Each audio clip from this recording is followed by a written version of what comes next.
Halo semuanya, welcome back. Di video kali ini saya mau cerita tentang barang yang beberapa waktu yang lalu saya beli dan menurut saya barang ini masih sangat worth it untuk dipakai di tahun 2025.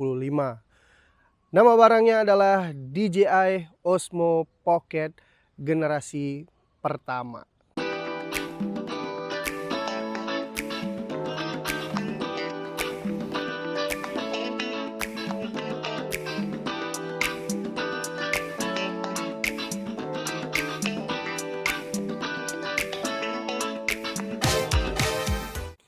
Jadi sebenarnya dari awal DJI Osmo Pocket generasi pertama ini rilis di tahun 2019, saya sudah pingin untuk beli alat ini karena saya lihat form factornya ini kecil tapi lumayan powerful, yang mana alat ini bisa merekam video sampai 4K 60 fps, luar biasa. Dan di dalam softwarenya itu ada yang namanya log profile, ya namanya di sini like gitu, di sini atau apalah gitu ya, yang mana log profile itu merekam gambar dengan flat color profile, jadi datar semuanya, jadi saturasinya nggak terlalu jelas, kontrasnya juga minim. Jadi setelah kita rekam video itu, ketika kita mau color grading atau mau edit apanya lah gitu ya, itu lebih fleksibel. Nah, kenapa saya akhirnya beli DJI Osmo Pocket generasi pertama ini? Pertimbangannya lumayan banyak bro. Yang pertama sebenarnya saya pingin beli handphone yang mana bisa merekam video sampai 4K 60. Nah, ada banyak kandidatnya. Saya sempat kepikiran untuk ngambil iPhone 13, terus sempat mikir untuk beli Samsung S23, dan akhirnya setelah menimbang semuanya, karena kemarin anak saya baru lahir di bulan Desember 2024, jadi saya berpikir kenapa enggak saya beli kamera yang form factornya itu kecil, softwarenya juga lumayan oke, yang bisa ngerekam sampai 4K 60 fps. Karena kebutuhan saya untuk merekam 4K 60 fps sebenarnya itu untuk jualan footage di Shutterstock. Dengan harga 3 juta itu saya sudah dapat barang ini, DJI Osmo Pocket generasi pertama kondisi second. Dengan harga 3 juta itu dapat bonus modul apa ya namanya ya, wireless kit gitulah ya. Jadi ada alat untuk navigasi gimbalnya, terus ada juga alat untuk wireless transmitter gitu ya. Jadi nggak perlu colok USB Type-C nya ke handphone, itu bisa langsung play via Wi-Fi ke smartphone yang kita pakai. Dan so far hasil video dari kamera ini, DJI Osmo Pocket ini, saya suka banget. Memang tidak bisa dibandingkan dengan kamera mirrorless yang sensornya lebih besar, tapi dengan form factor yang kecil seperti ini, kameranya sudah ada gimbal yang mana sudah jelas akan stabil banget. Itu sangat oke menurut saya.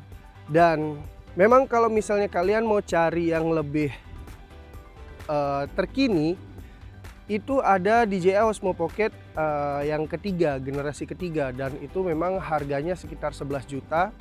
Fiturnya luar biasa juga, sensornya juga lebih besar, dan ya kalau memang kalian ada rezeki untuk ngambil DJI Osmo Pocket generasi ketiga, ya kenapa enggak.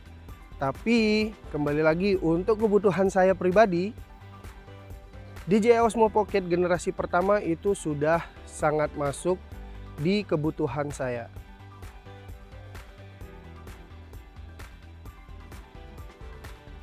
Fitur ini terbilang masih lengkap ya, karena kamera ini bisa merekam 4K 60 fps, 4K 30 fps, 4K 24 fps, Begitu juga di 1080 dan 720-nya.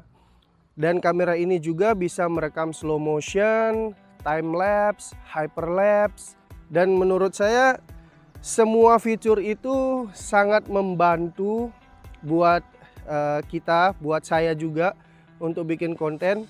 Cuma untuk sekarang saya belum bisa terlalu banyak explore karena posisi sibuk kerja juga bro. Pertandingan ada banyak banget, eventnya Bali United juga ada banyak banget.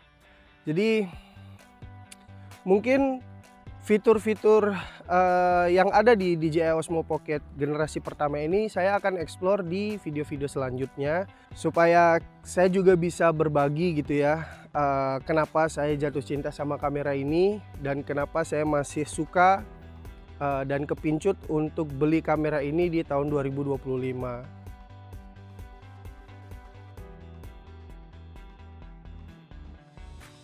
Yang pertama itu lensanya terlalu ngezoom. Nah seperti ini. Ini kayak apa ya, 2/3 dari layar itu udah habis sama wajah saya. Nah sebenarnya ada lens extension dari beberapa brand. Itu kita bisa pasang lensa wide tambahan, yang mana membuat gambarnya itu bisa lebih wide, lebih lebar. Tetapi downside-nya, distorsi dari lensa itu malah merusak gambar itu sendiri.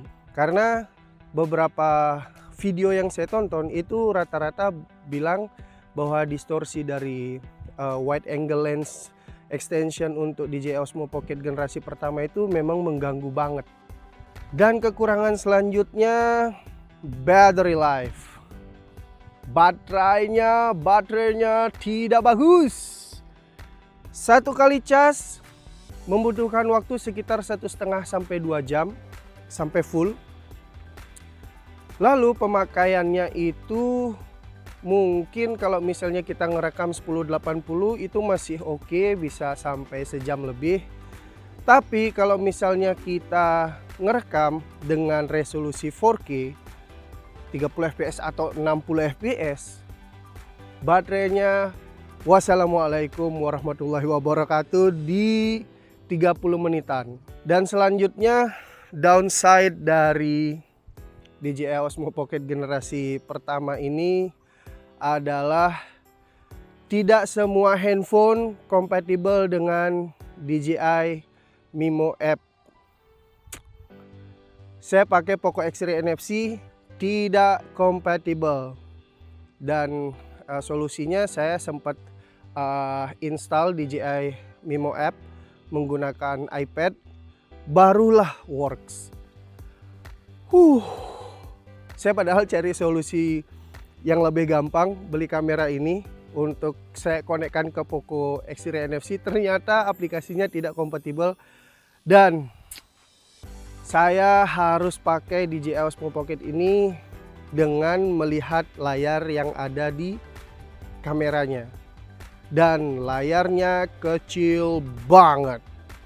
Kekurangan selanjutnya, ini antara kekurangan atau kelebihan, saya juga kurang paham sini. Kamera ini tidak ada microphone jack. Tapi dengan adapter itu kita bisa memasang mikrofon dengan adapter USB Type-C ke 3,5 mm. Kita bisa memasang mikrofon ke kamera ini. Nah, saya pasang mikrofon ini dengan adapter yang kompatibel dengan DJI Osmo Pocket generasi pertama. Dan harga dari adapter keluaran DJI itu mahal banget. Harganya yang original itu sekitar 600.000. Yang counterfeitnya, yang knock off, yang KW-nya itu di harga 350.000. Dan akhirnya ada juga nih brand yang kawakan juga sih, brand kawakan juga, mereknya Boya. Dia buat adapter untuk DJI Osmo Pocket generasi pertama itu dengan harga 160.000 kalau nggak salah.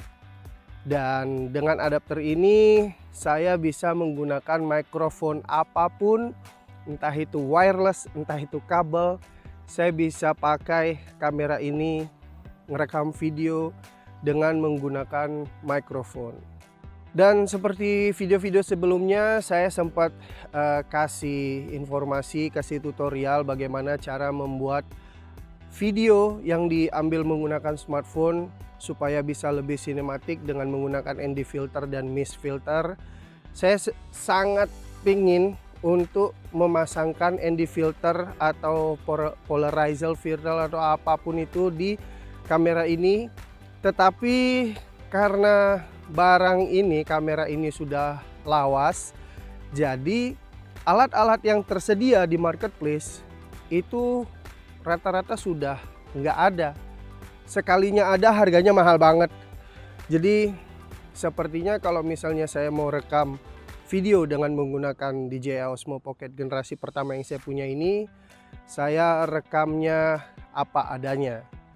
Kalau misalnya saya ngerekam menggunakan settingan manual, mungkin shutter speednya akan saya angkat supaya tidak terlalu bahasanya blown up atau apa gitu ya, overexposure ya, ketemu bahasanya overexposure. Dan video ini juga saya rekam menggunakan settingan auto, color profile-nya juga auto kayaknya, jadi biar lebih gampang editing dan lain-lain saya pakai auto. Karena videonya juga akan terlalu banyak ngobrol juga sih sebenarnya. Jadi biar lebih gampang saya pakai auto semuanya. Saya ngobrol, saya mau share cerita ke kalian bahwa DJI Osmo Pocket generasi pertama itu sebenarnya sangat worth it untuk kita jadikan alat, entah untuk konten, entah itu untuk kebutuhan pribadi atau apapun, itu masih sangat worth it di tahun 2025. Mungkin segitu dulu untuk video kali ini. Terima kasih sudah menonton. Sampai jumpa di video-video selanjutnya. Saya Alfa Firgiansyah. Matur suksma.